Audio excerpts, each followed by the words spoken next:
नमः शिवाय। दोस्तों, धनु राशि वाले जातकों का इस चैनल पे स्वागत है। इस वीडियो में हम आपको बताने वाले हैं ब्रह्मांड के न्यायाधीश कर्म फलदाता शनि माने जाते हैं, जो हम सभी के जीवन में कर्मों के अनुसार फल देने का काम करते हैं, अपना राशि परिवर्तन करने वाले हैं। तो इसका धनु राशि वाले जातकों के जीवन में कैसा प्रभाव पड़ेगा, इस वीडियो में यही जानकारी देने वाले हैं।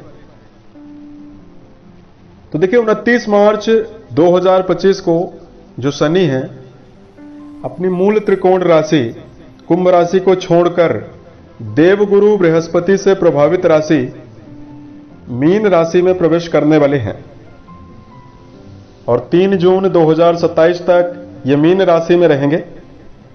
सभी 12 राशि वाले जातकों को प्रभावित करेंगे।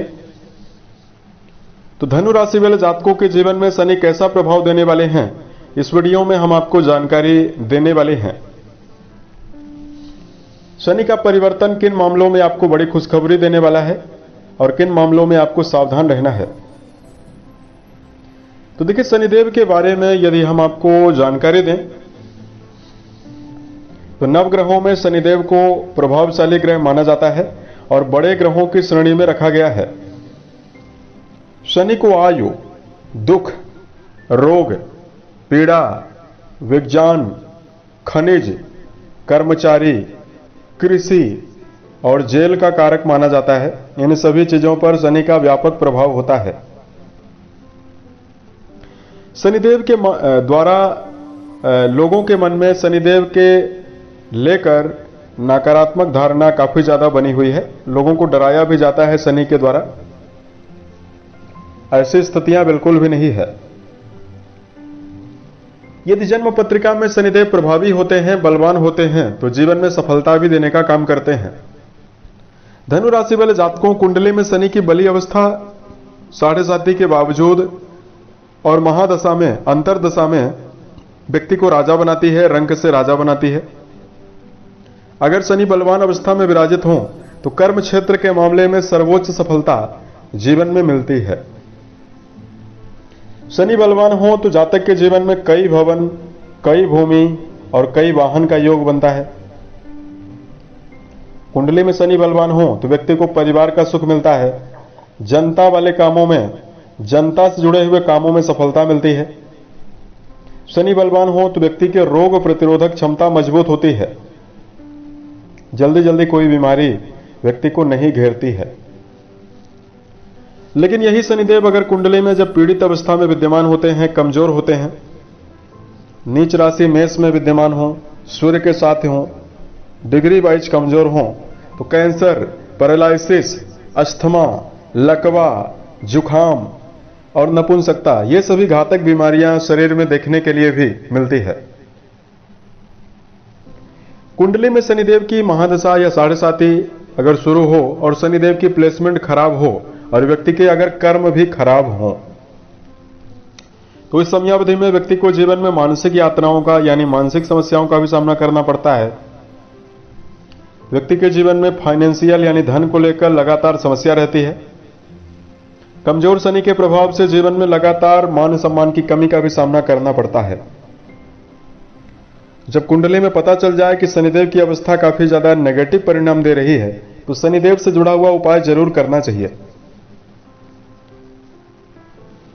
अब आइए हम आपको बताते हैं कि धनु राशि वाले जातकों के जीवन में शनिदेव कैसा प्रभाव देने वाले हैं। तो यह जानकारी जो है वो आपके चंद्र राशि के ऊपर प्रभावी है, तो आप इसे इसी आधार पर देखें। तो धनु राशि वाले जातकों जो शनि है वो आपकी राशि के धन भाव के भी स्वामी माने जाते हैं और आपके तीसरे भाव यानी आपके पराक्रम घर के स्वामी माने जाते हैं, जो कि 29 मार्च 2025 को चौथे भाव में प्रवेश करने वाले हैं। और जब भी जन्म कुंडली में शनिदेव चंद्र राशि से चतुर्थ भाव में गोचर करते हैं, कुंडली के चौथे घर से भूमि, भवन, वाहन के बारे में, खेती बाड़ी के बारे में विचार करते हैं, माता के बारे में और परिवार के बारे में विचार किया जाता है। चौथे घर में जब भी शनि का गोचर होता है, शनिदेव की ढैया मानी जाती है। शनिदेव व्यक्ति के जीवन में ढैया निर्मित करते हैं।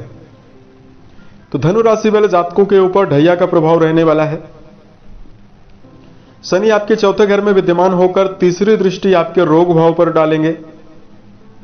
सातवीं दृष्टि जो है वो आपके कर्म भाव पर डालेंगे, और जो 10वीं दृष्टि है वो आपकी राशि के ऊपर डालने वाले हैं। अब हम आपको बताएंगे कि क्या मेजर परिवर्तन आपके जीवन में होने वाला है और किन मामलों में आपको सावधान रहना है। तो धनु राशि वाले जातकों, ढैया का प्रभाव आपके ऊपर शुरू हो रहा है। यह प्रभाव आपके जन्म पत्रिका में मौजूद शनि की अवस्था के ऊपर निर्भर करता है। अगर आपकी जन्म पत्रिका में शनिदेव की अवस्था बेहतर है तो आपको इस समयावधि में बहुत बड़ी बड़ी सफलता भी मिलने वाली है। लेकिन मेजर परिवर्तन चौथे घर में शनिदेव मौजूद रहने वाले हैं। तो सबसे पहला बदलाव आपके जीवन में होने वाला है कि पारिवारिक जीवन को लेकर भाग दौड़ और पारिवारिक जीवन को लेकर जिम्मेदारी आपके ऊपर बढ़ाने वाले हैं। इसलिए धनु राशि वाले जातकों को पहले से ही तैयार रहना चाहिए। परिवार में धैर्य, परिवार में अनुशासन बनाकर चलना चाहिए, और पारिवारिक जीवन को लेकर एक बेहतरीन समर्पण बनाकर आपको इस समयावधि में आने वाले 2.5 वर्षों में चलने की आवश्यकता रहने वाली है। शनिदेव की 7वीं दृष्टि जो है वो आपके कर्म भाव पर जाने वाली है। सकारात्मकता यह रहने वाली है कि यदि आप जीवन में प्रयासरत हैं, मेहनती हैं, तो इस समयावधि में बड़े बदलाव कर्म क्षेत्र के मामले में आपको मिलने वाला है। जो धनु राशि वाले जातक इस समयावधि में लोहा से जुड़ा हुआ काम करते हैं, लकड़ी, कोयला, पेट्रोलियम, कंस्ट्रक्शन क्षेत्र या ठेकेदारी का काम करते हैं, कृषि कार्य करते हैं, उन सभी धनु राशि वाले जातकों के जीवन में बड़ी उपलब्धि आपको मिलने वाली है। आपकी राशि के स्वामी जो देवगुरु बृहस्पति हैं, उनकी अवस्था मई के महीने तक चूंकि वृषभ राशि में रहेंगे तो आपके छठे घर में रहने वाली है, और छठे घर में बृहस्पति बेहतर परिणाम नहीं देते हैं। तो जब तक यानी 18 मई तक जब तक गुरु आपके छठे घर में रहेंगे तब तक आपको मिला जुला परिणाम मिलेगा, यानी संघर्ष ज्यादा रहेगा। उसके बाद स्थिति आपके लिए बेहतर रहने वाली है। तो 18 मई तक की समयावधि में आपको ज्यादा ध्यान देकर चलना चाहिए। शनिदेव आपकी राशि के 6th हाउस यानी आपके 6वें भाव पर भी अपनी तीसरी दृष्टियां डालने वाले हैं। तो इस समयावधि में धनु राशि वाले जातकों को अगर आप कर्जा लेना चाहते हैं बड़े मात्रा में, या शेयर बाजार, सट्टा, लॉटरी, इसमें यदि आप जीवन में धन का निवेश करने के लिए उत्सुक हैं तो बड़े कर्जों से आपको जीवन में बचना चाहिए। और किसी व्यक्ति से कर्ज लेने और कर्ज देने दोनों से धनु राशि वाले जातकों को बचने की आवश्यकता रहने वाली है।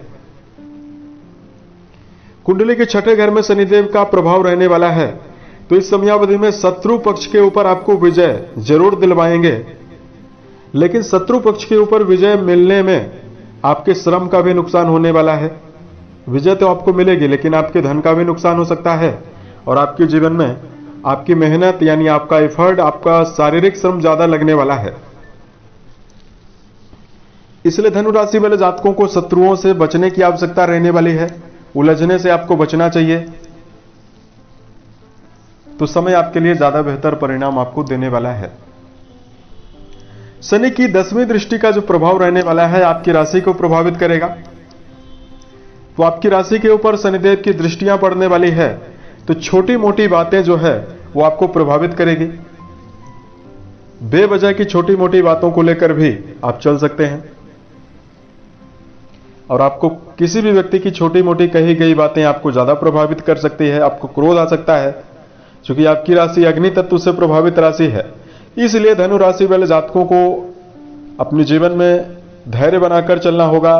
क्रोध पर भी आपको नियंत्रण बनाकर चलना चाहिए। व्यर्थ के कलह से, व्यर्थ के विवादों से आपको जीवन में बचने की आवश्यकता रहने वाली है। और धनु राशि वाले जातकों को खान पान की आदत का भी ध्यान रखकर चलने की आवश्यकता इस समयावधि में रहने वाली है। यानी अपने हेल्थ को लेकर आप जीवन में सावधानी यदि आप रखते हैं, दिनचर्या यदि आप व्यवस्थित बनाकर चलते हैं, तो आपके जीवन में आपको श्रेष्ठ परिणाम मिलने वाला है। इस प्रकार का जो परिणाम है धनु राशि वाले जातकों के जीवन में मिलने वाला है। अब हम आपको धार्मिक उपाय की जानकारी दे रहे हैं। तो धनु राशि वाले जातकों, शनिदेव का जब भी चतुर्थ घर में गोचर होता है या अष्टम घर में गोचर होता है या द्वादश भाव में गोचर होता है, शनिदेव लौह पाया यानी लोहे के पाये द्वारा व्यक्ति को प्रभावित करते हैं। लोहे का पाया संघर्ष देता है, कष्ट देता है। इसलिए इस समयावधि में आपको घबराना नहीं चाहिए। हनुमान चालीसा का निरंतर पाठ करना चाहिए। प्रत्येक शनिवार को पीपल के वृक्ष के नीचे यदि आप सरसों के तेल का दिया जलाते हैं तो भी आपको बेहतर परिणाम मिलने वाला है। उम्मीद है यह जानकारी धनु राशि वाले जातकों को बेहतर लगी। यदि आपके जीवन में किसी भी प्रकार की समस्या हो, आप हमें जरूर बताएं और बताई गई जानकारी आपको कैसी लगी ये भी आप हमें जरूर बताएं। ओम नमः शिवाय।